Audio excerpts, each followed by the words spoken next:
धीर्धैनम् श्रवणपटे यदिवरा महावाक्य जनार्दन सच्चिदानंदत्वं शरणं ब्रजेश यादवेन्द्रं दयादाता पुंडरीक्षा क्षीरसागर शयनम कमलनयनम नमस्तुते नमामि श्रीहरि। धैर्य से जिसको धारण किया जाता है, कर्णपटुओं से जिनका पान किया जाता है, ऐसे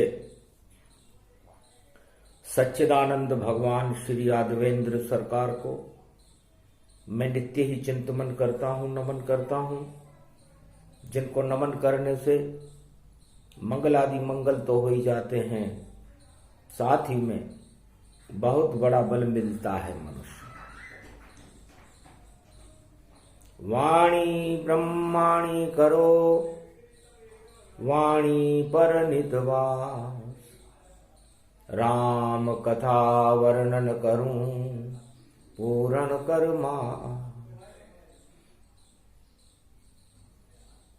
श्री गोविंद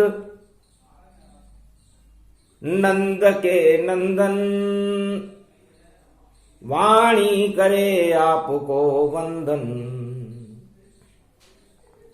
ये कलयुग काली है छाया, अधर्म रोग यहाँ प्रगटाया।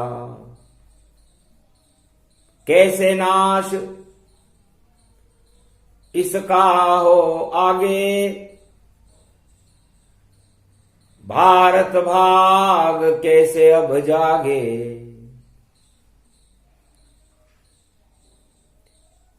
कुरुक्षेत्र मैदान बन गया,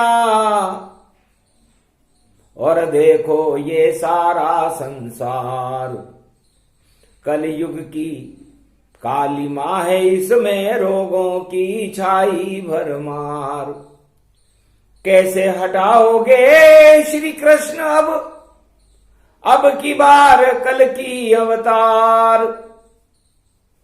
ये तो सदी 21वीं श्री कृष्ण है, अब कब होंगे आप भारत में साकार।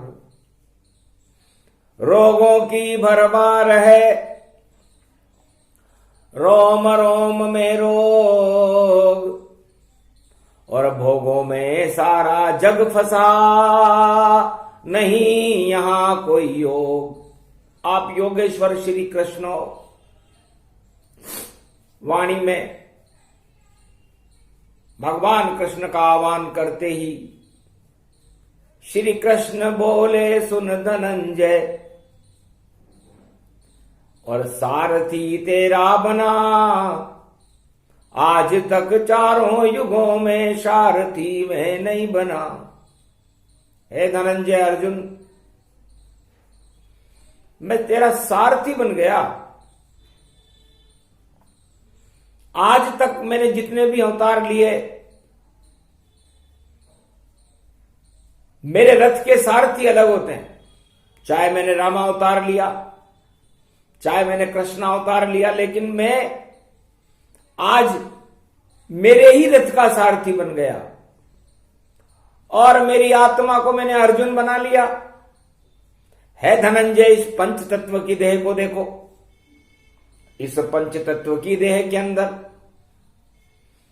समस्त ब्रह्मांड और पूरे त्रिलोक की शक्तियां इस मृत्युलोक आत्मा में छुपी रहती है।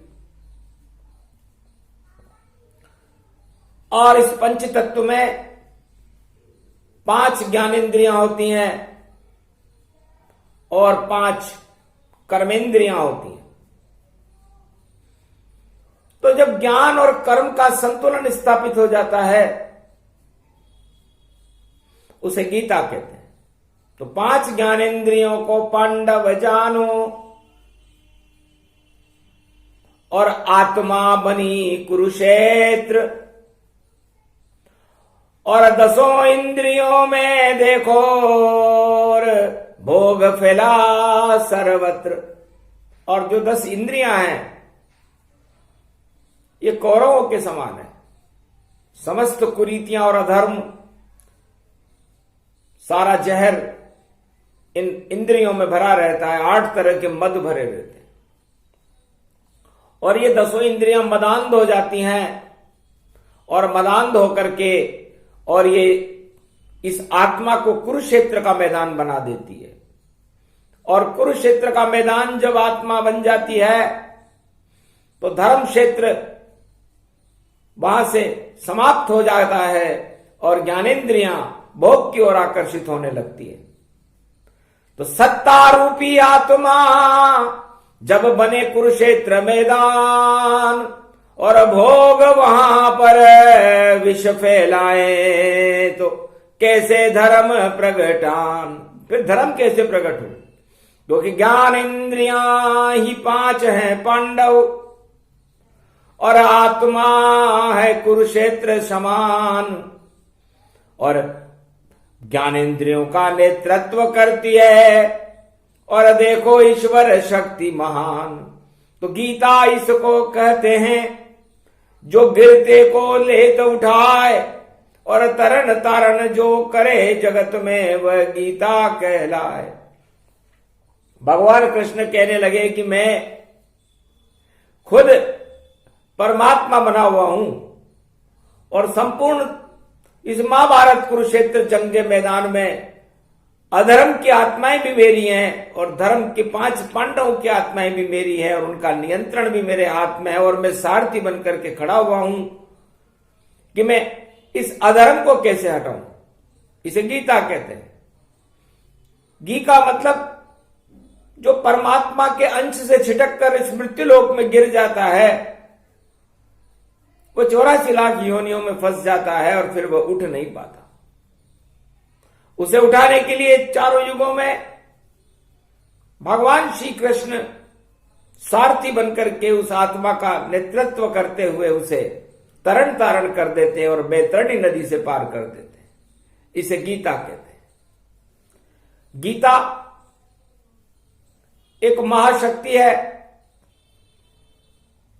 और ऐसी महाशक्ति है। तब धनंजय ने पूछा, महाराज गीता की आवश्यकता क्या है? भारत में तो ब्रह्मवेता ही चुटकी में काम कर देते हैं। जब आंख खोलते हैं अपनी तो तत्काल प्रलय कर देते हैं। कपिल मुनि की शक्ति का और हमें पूरा विश्वास। आंख खोली जब पल भर में तो 60,000 सगर के पुत्र हो गए साफ।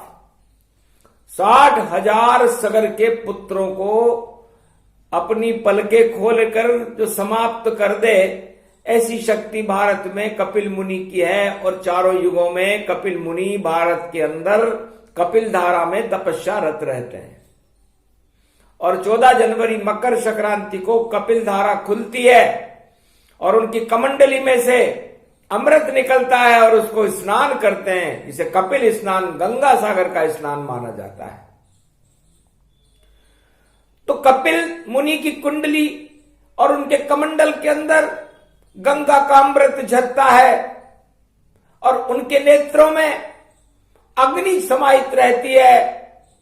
भारत के ऊपर यदि कोई सतयुग हो, त्रेता हो, द्वापर हो, कलयुग और भगवान कृष्ण और सारे देवता भी सो गए हों और अधर्म का चक्र चलने लग गया हो तो कपिल मुनि ही जागृत रहते और खोले तीसरा नेत्र।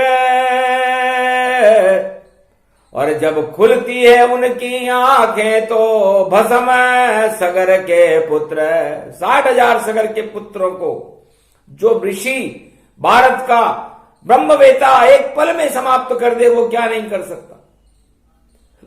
तो महाराज यहां पर 18 अक्षौणी सेना और देखो अस्त्र शस्त्र से लैस खड़ी, और आप सारथी बन करके और देखो यहां पर खड़े हुए। तो ऐसी शक्ति कपिल मुनि की, क्यों नहीं उनको बुलाओ और दृष्टि खोल दें अधर्म पर, तो कौरव नाश दिखाओ। तब भगवान कृष्ण हंसने लगे कि ऋषि मुनियों को भाई भाई की लड़ाई में कष्ट देना ठीक नहीं, क्योंकि उन्हें क्या मतलब कि किसको सत्ता मिले किसको नहीं मिले, और कौन बदांध हो कौन धर्मांध हो, ये काम तो भगवान का होता है। तो छोड़ो अर्जुन कपिल की बातें, अब मैं ही निर्णय करवा दूंगा, और बुद्धि से अब हम चतुराई से तुम्हें युद्ध में विजय बना दूंगा। तो कपिल मुनि की शक्ति से भी बड़ी शक्ति गीता जानो। इस गीता में सूरज की शक्ति और चंद्र शक्ति इसमें मानो। 33 करोड़ देवताओं की शक्ति गणनायक इसमें रहते हैं, और गैसे ही बनती गीता इसको श्री गणेश सब कहते हैं। हे धनंजय, जब भी भारत में कोई शुभ काम ऋषि मुनि या किसी परिवार में किया जाता है तो सबसे पहले गणेश का नाम लिया जाता है। चाहे वो ब्रह्मवेता हो, चाहे वो दानव हो, चाहे वो देवता हो या मनुष्य हो, सब श्री गणेशाय नमः। तो सबसे पहले श्री गणेश में और ग को यहां बुलाता हूं, और गीता का पहला अक्षर ग से ही तुमको समझाता हूं। तो ग से गति जगत की जानो, काल चक्र समय इसे मानो, काल कर्म की गति को, और गणपति बुद्धि जान, और बुद्धि से ही हल हो जाते सारे प्रश्न तमाम। महाभारत टल जाता है जब जिसमें ज्यादा बुद्धि हो, बल से तो सब युद्ध होते हैं और हार ही उनमें हो।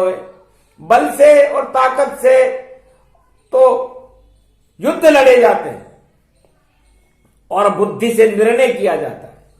तो सबसे पहले गणेश को और गीता का ज्ञान और गणेश की शक्ति का, और मैं करता आह्वान जय गणेशम निर्लोप निर्लोप रुद्रम भगवम ओम श्री गणेशनाय गणानाय गणनायको वाणी विनायको वर सिद्धि विधियम समनीलकंठे शंकर सुवनम गौरीपुत्रम गजानंद गणपति गिरिजा सुवनम श्री प्रथम त्रिलोक देवता पूज्यते चरणारविंदम चतुर्ध्यानम लंबोदर एकदंत गजानंद गणेश गणनायको करिवर वदनम सकल सिद्धिदायकम नृपाणी ते मूर्खा ते पूज्यते प्रथम पूज्ये श्री गणपति।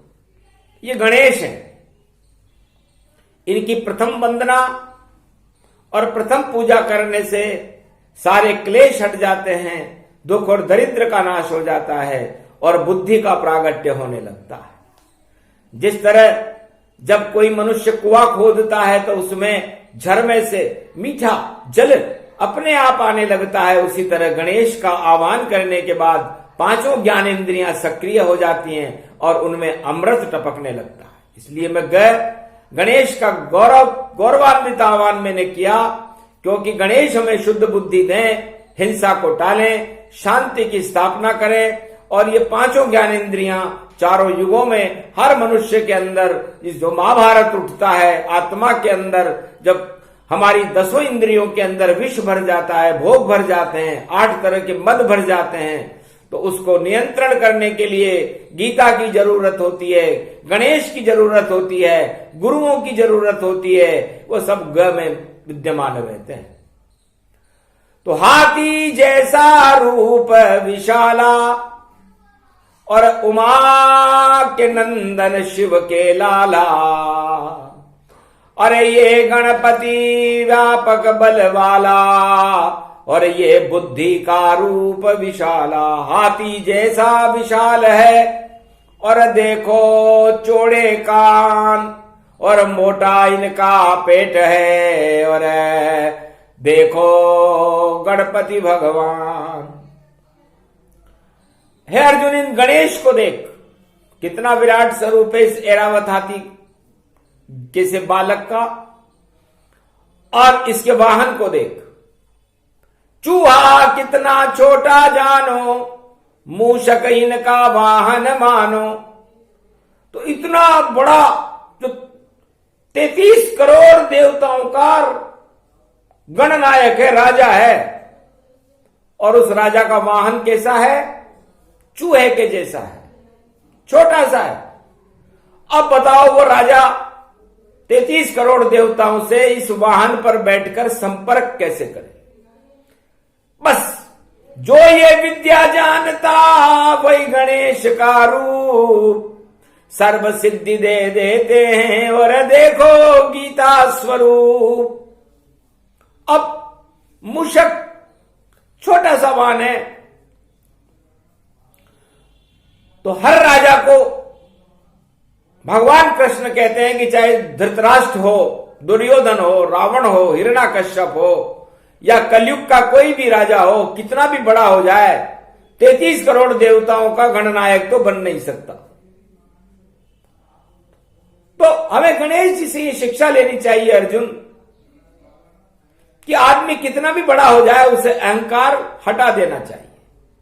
तो गणेश जी ने अपना छोटा सा वाहन रखा, मूषक, कि मैं तो बड़ा विशाल हूं, अजब गजब मेरा रूप, और त्रिलोकी के 33 करोड़ देवताओं का, और मैं ही दिव्य स्वरूप। पर छोटा मेरा वाहन जानो, और छोटी मेरी इच्छा मानो। तो राजा और प्रजा को अपनी इच्छाएं छोटी कर लेनी चाहिए, जैसे गणेश जी ने अपने वाहन को छोटा कर लिया। यही गीता का ज्ञान है। इसमें गैर शब्द में समझा रहा हूं, क्योंकि इतना विस्तार से कोई भी, और देखो गुरु नहीं समझाता, और समय नहीं होता उसके पास, इसलिए ज्यादा नहीं बतलाता। तो इच्छा सीमित कीजिए, और छोड़ो सारे भोग, और आत्मा जो दिखाई नहीं देती है उससे लगाओ योग। तो इन ज्ञानेंद्रियों का जो आपके मस्तिष्क में अर्जुन, इनको 5 गांव में और इस राज ताज की सत्ता के लिए क्यों आप चलायमान करते हो? छोड़ो इच्छा राज ताज की, छोड़ो सारे जगत के भोग, और देखो कृष्ण खड़े सारथी बनकर, जोड़ो तुम उनसे ये योग। अरे तेरी बुआ का लड़का मुझको अर्जुन तू तो समझता है, पर मैं तो ईश्वर शक्ति हूं, और तू जान नहीं मुझे सकता है। तो हे सुनो धनंजय, कृष्ण कह रहे, और दिया छोटा सा गणपति ज्ञान। अरे मेरे मुख को देखो अर्जुन, और मेरे मुकुट को देखो आन, मोर पंख को देखो तुम, और देखो मेरी भुजा विशाल, और मेरे देखो चरण वंदना, और देखो मेरा ये सब हाल, और सब कुछ देखो मेरे को ही, मेरा ही है रूप विशाल, और विराट रूप बन गए श्री कृष्ण ये कलयुग में आंखों देखा हाल। और सुनो धनंजय मेरे बल, और मैं कितना हूं रूप विशाल।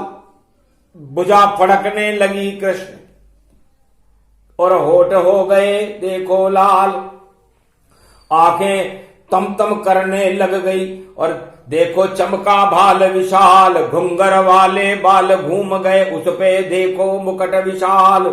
इतना रूप विराट बनाया अर्जुन घबराया तत्काल, सारे योद्धा उनके मुंह में जाने लगे एक एक जाए, और सब घबराया अर्जुन देखो सारी सृष्टि रही समाये, कोई नहीं वहां बच पाया था कृष्ण और अर्जुन खड़े दिखाए।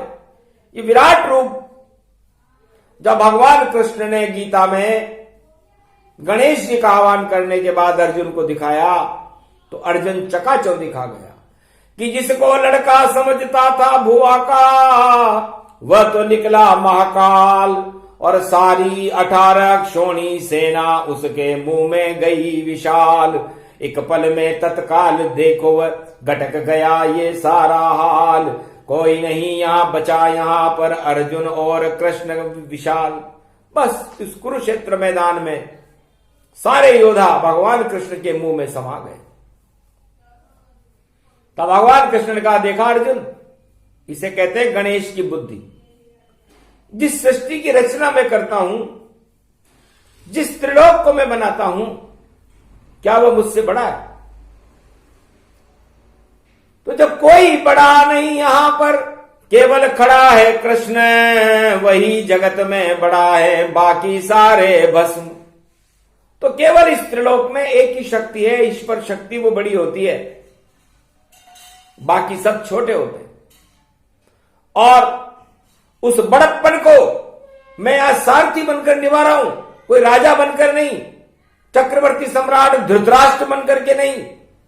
100 पुत्रों को तो यदि मैं कपिल मुनि को कह दूं, एक पल में पूरे कौरव साम्राज्य को ही समाप्त कर दे। लेकिन उनकी तपस्या, इस पाप को हटाने के लिए मैं लगाऊं तो ये मेरा ईश्वरत्व शक्ति को चुनौती होगी। इसलिए ईश्वर काल कर्म की गति को खुद आकर के अवतार बनकर के टालते हैं। तो ओमिक्रॉन नाम का कोरोना और बनकर रोग यहां छाया, और महाभारत में खड़ा धनंजय और कौरव सेना संग लाया। और रोग देख कर कौरव सेना का मन देखो घबराया, पर कृष्ण समझ गए देखो ये तो सब है रोगों की माया। काल कर्म की गति और ये पापों की इसमें छाया, और कलयुग में इसको भी हटा दूं ये भी महाभारत माया। अरे कौरव भोग बने सारे, योग कृष्ण बन कर आया, और चलो वृंदावन रथ को मोड़ो, और तुलसी पत्र यहां लाया।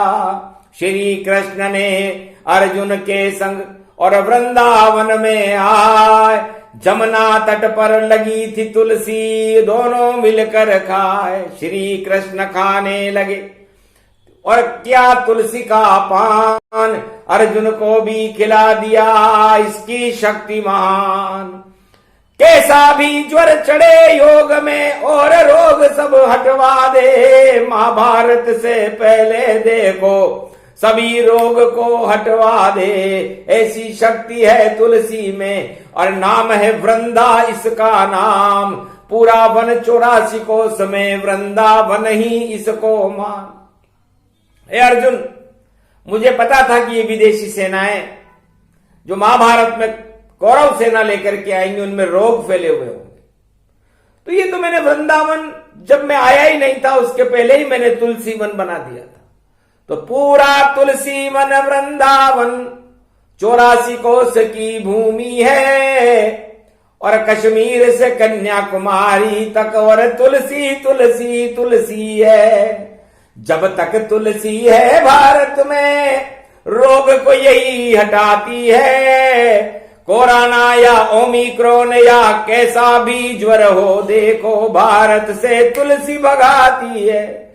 जितने महाभारत की सेना रोग यहां पर लाई है, इस कारण गोप ग्वालों ने ब्रज में देखो तुलसी उगाई है।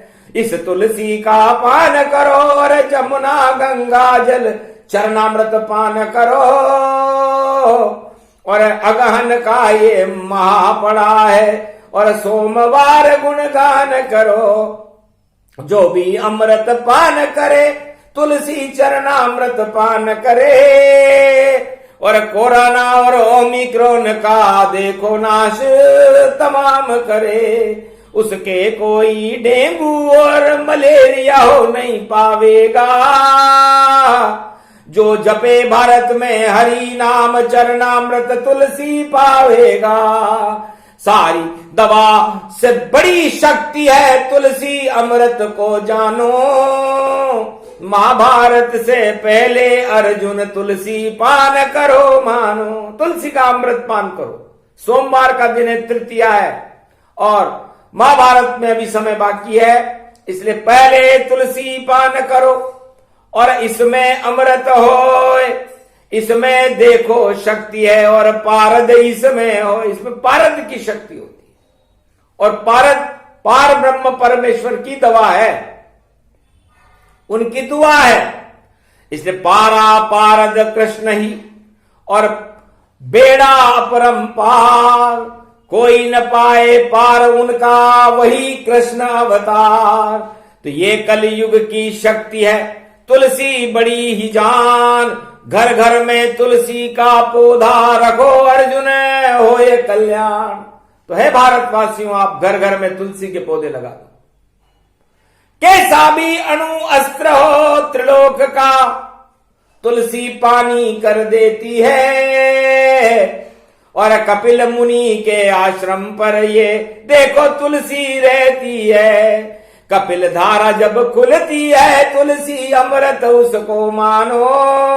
उनके कमंडल में चरणामृत तुलसी का अमृत मानो। उसी चरणामृत को देखो और 60,000 सफाए थे। आंख खोली जब कपिल मुनि ने स्वाहा सगर पुत्र पाए थे। तो सारे 60,000 सगर के पुत्रों को तबाह कर दिया कपिल मुनि ने। शक्ति किसकी थी? उस तुलसी चरणामृत की शक्ति थी, जिसका वह ऋषि मुनि कपिल धारा में पान करते थे। भोजन अन्न लेते नहीं और करे हरि गुणगान और कपिल धारा में बैठ कर करे तुलसी चरणामृत पान। अरबों वर्ष गुजर गए कपिल मुनि को, अरबों बार सतयुग द्वापर त्रेता और कलयुग गुजर गए, लेकिन तुलसी चरणामृत का पान करना कपिल मुनि ने कलयुग में आज भी नहीं छोड़ा। तो सबसे पहले कल की भगवाना और आए कपिल मुनि को करें प्रणामा। 21वीं शताब्दी में कल की भगवान किसी महाभारत के योद्धा नहीं होंगे, बस तुलसी चरणामृत होगा उनके हाथ में और कपिल मुनि से मिलने जावेंगे और सारे भारत में तुलसी को ही राष्ट्रीय पौधा बनावेंगे। गौ माता की सेवा करेंगे, अमृत गंगा प्रदूषण हटावेंगे और उनकी तो वाणी सिद्ध होगी, जो कह देंगे करके दिखलावेंगे। तो वह 1, 2 और 3, 4 ये 4 युग और ये 4 वेद होते हैं। बस वह 1, 2, 3, 4 बोले नहीं, उसका पहले सब कुछ पलटा जाए। भाग्य पलट देंगे भारत का और विश्व पलट सब जाए। सारे जितने अणु अस्त्र हैं कलयुग के विज्ञान सभी फेल हो जाएंगे जब आए कल की भगवान।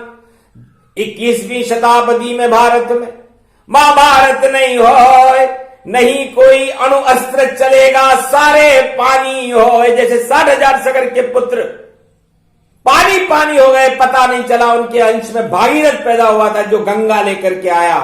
उसी गंगा की तट लहरी में बंगाल की खाड़ी में कपिल धारा में गंगा सागर में कपिल मुनि विराजमान रहते हैं और भारत की रक्षा करते हैं चारों युगों में। अभी भी इस समय जब वाणी हो रही है, ओम कपिलेश्वराय महाशक्तिदाय त्रिलोचनदाय अग्नि दा दा दा दा स्वाहा श्री शिखा दा दम दम सम सम स्व प्रलयात्म तम सर्वशक्तिदायकम महाशक्ति तेजोमयी शक्ति कपिल मुनि नमामयम नमामयम नमामयम अग्नि स्नानम स्वाहा दहन दहन दहन स्वा राक्षसम स्वाहा।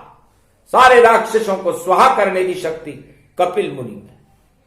और कलयुग में कल की भगवान में होगी रे अर्जुन। और इस तुलसी में ओमिक्रॉन और कोरोना को हटाने की शक्ति चारों युगों में रहती है।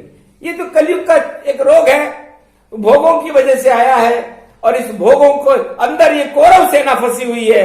इसलिए 18 अक्षौणी सेना ये रोग फैलाने के लिए लाई है कि पांडवों को इतना कमजोर कर दो कि न रहे बांस न बजे बांसुरी।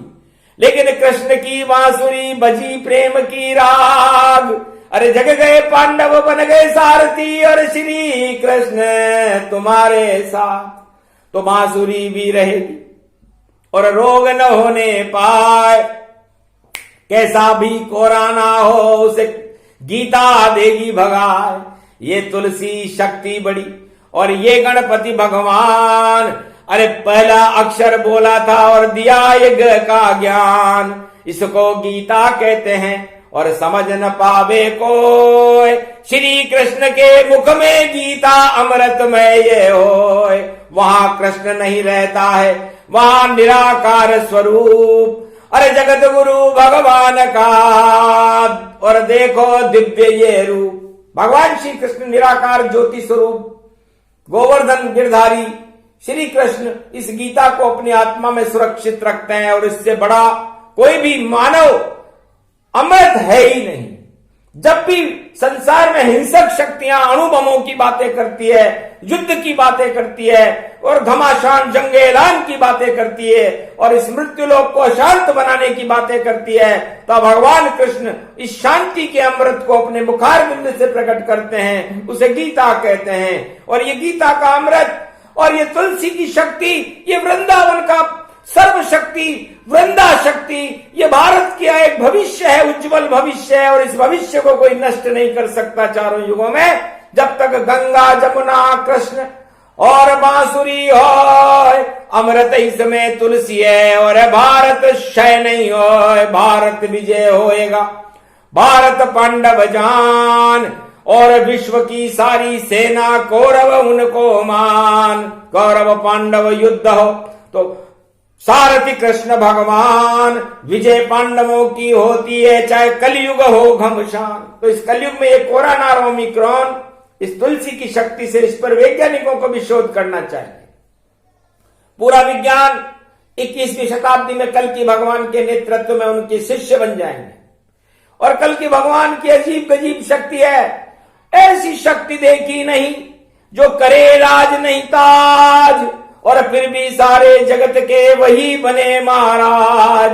इस कारण सूक्ष्म प्रसंग ये, अरे कलयुग दिया सुनाए, जो प्रसंग ये सुने तो कृष्ण कृपा हो जाए। मंगल भारत होएगा, घमासान नहीं होए, नहीं रोग कोरोना ओमिक्रॉन सारे ही क्षय होए। क्षय कर दिए कपिल मुनि ने, इस कारण कपिल बुलाया था और भारत में आगे नहीं चले ओमिक्रॉन कोरोना, इस कारण कपिल यहाँ आए थे। तो गंगा सागर की लहर और जब फटे 2022 14 जनवरी मकर संक्रांति को जब कपिल मुनि अपनी कुंडली खोलेंगे, कमंडली खोलेंगे, तो सारे रोगों को समाप्त करने की शक्ति उनके नेत्रों में होगी। ऐसा होकर के रहेगा।